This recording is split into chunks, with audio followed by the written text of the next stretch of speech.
மாலையில் வீடு திரும்பி மண்ணை பொன்னாக்கும் எனது அருமை விவசாய பெருங்குடி மக்களே,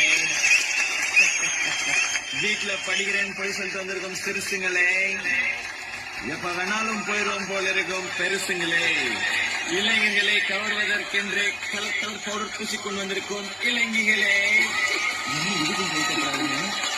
மற்றும் மீசைக்காரர்களே, அனைவரையும் வருக வருக என்று வரவேற்பது எங்களுடைய வருத்தப்படாத வாலிபர் சங்கம் சில்லுக்கு வார்பட்டே.